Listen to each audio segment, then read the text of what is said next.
Inggeris mula bertapak di tanah Melayu selepas membuka koloninya di Bengkulu pada tahun 1685.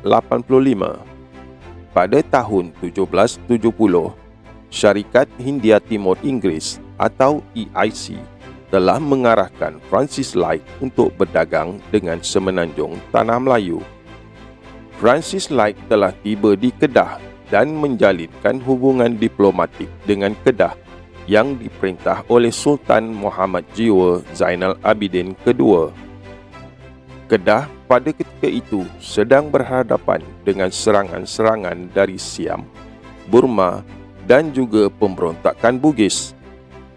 Francis Light telah berjanji untuk membantu Sultan dengan bantuan ketenteraan bagi mempertahankan Kedah. Beliau telah berjaya mengekang pemberontakan Bugis dengan menawan kota pertahanan Bugis bagi pihak Sultan Kedah. Sebagai membalas budi, Sultan Kedah telah menawarkan Pulau Pinang sebagai penempatan Inggeris.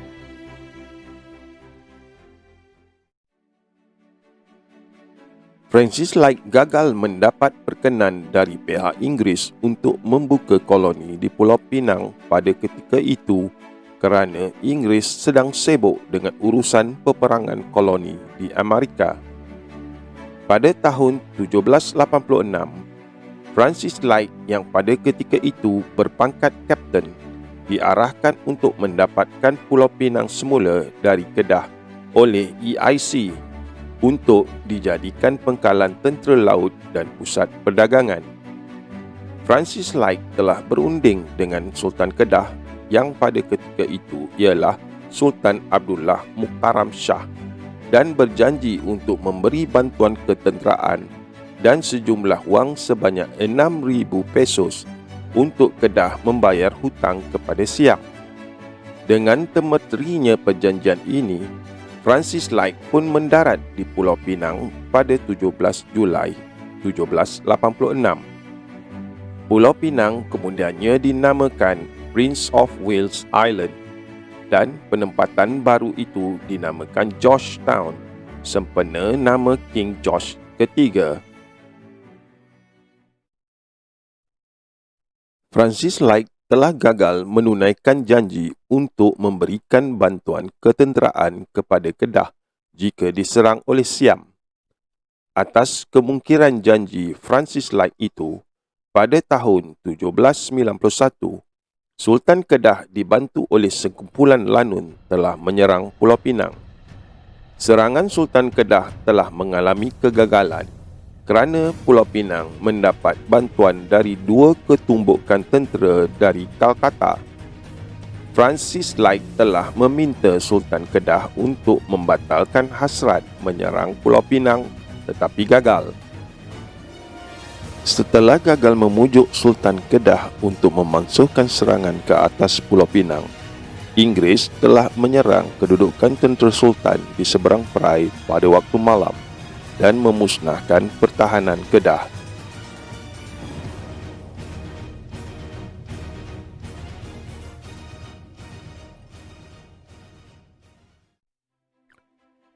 Pada tahun 1800, Lieutenant Governor Inggeris yang pertama, Sir George Leith, telah mendapatkan seberang perai dari Sultan Kedah dan membayar pampasan berjumlah 10,000 pesos setahun.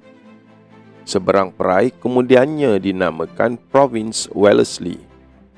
Pulau Pinang telah dijadikan pelabuhan bebas cukai dan telah menarik ramai pedagang dalam tempoh yang singkat. Pulau Pinang telah dijadikan batu loncatan untuk menjajah semenanjung tanah Melayu.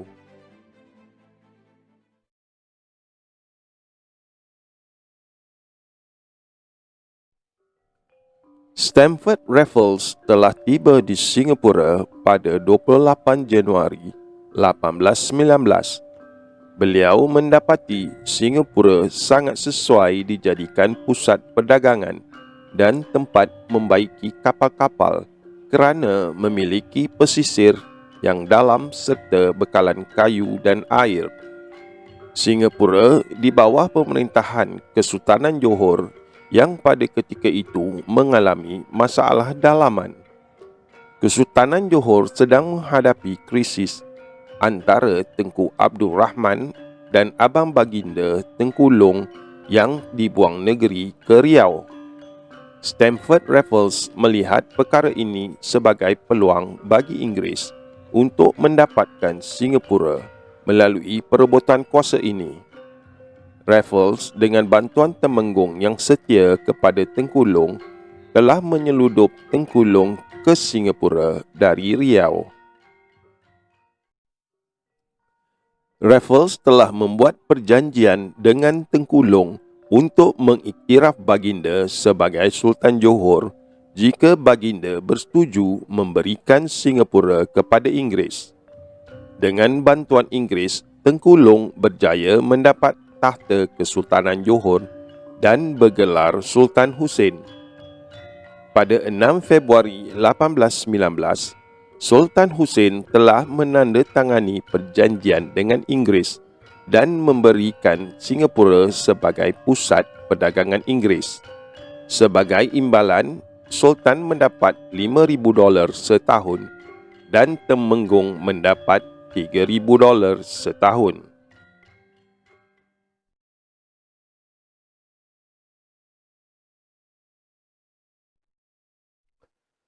Pada kurun ke-18 dan 19, Perak terkenal dengan pelombongan timah.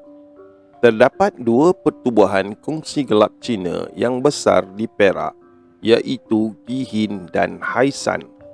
Kedua-dua kongsi gelap ini sering bertempur bagi mendapatkan pengaruh dalam perusahaan timah di Perak.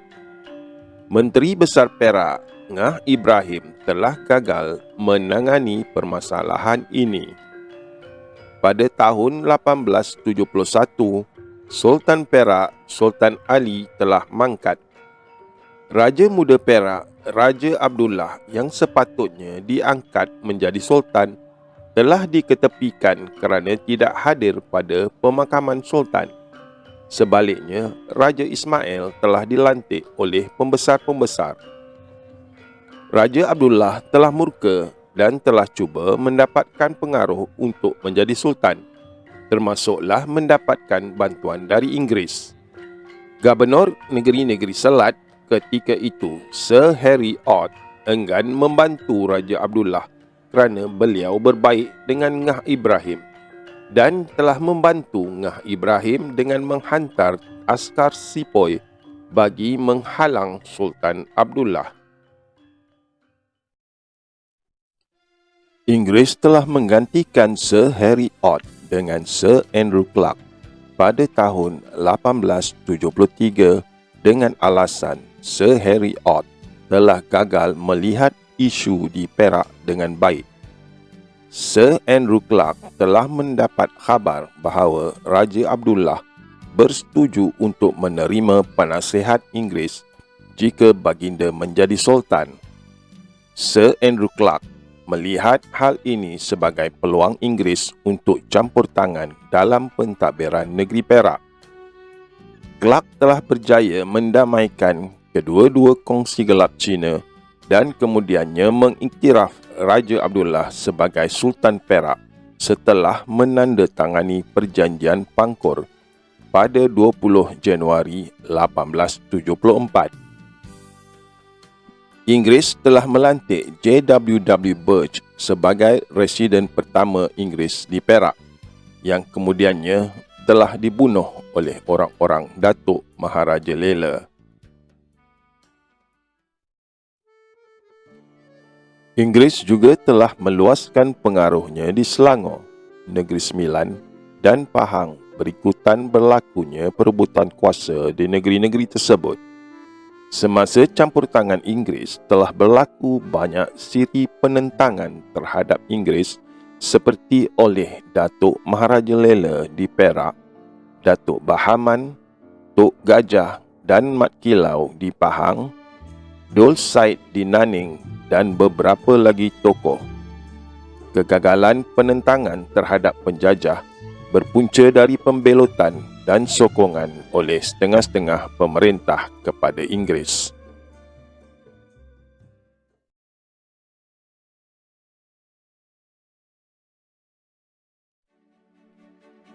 Pada asalnya, negeri-negeri Selat ditubuhkan pada tahun 1826, iaitu kawasan-kawasan di bawah penguasaan EIC.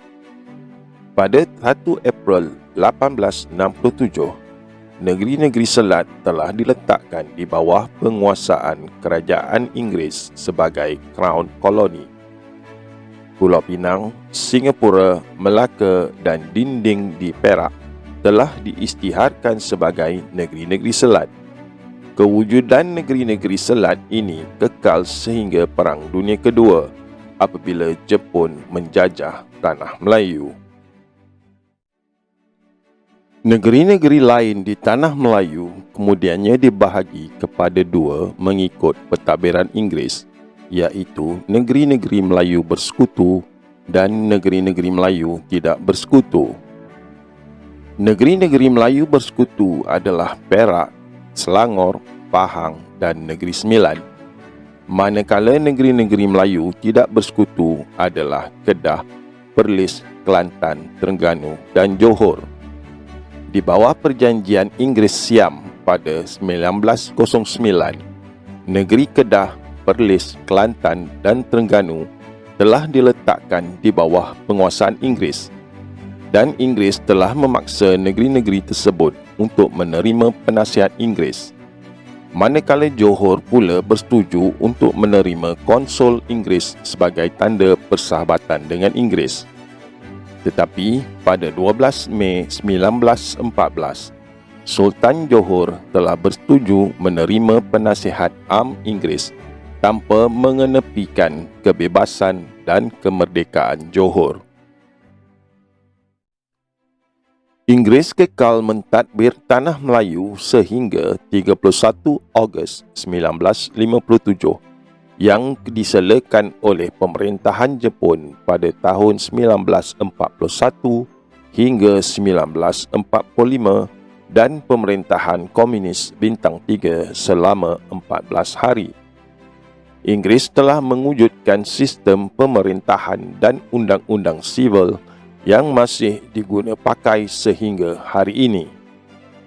Terdapat banyak kemudahan asas terutamanya perhubungan antara bandar telah diwujudkan oleh Inggeris bagi menyokong urusan perdagangan timah dan getah. Rangkaian kemudahan jalan raya dan kereta api bagi menghubungkan negeri-negeri terutamanya di pantai barat Semenanjung telah menjadi keutamaan kepada Inggeris. Kita akan bincangkan hal-hal berkaitan pentadbiran Inggeris pada episod Era Selepas Perang akan datang. Sila like dan subscribe serta tekan butang loceng bagi mendapatkan notifikasi video-video mendatang.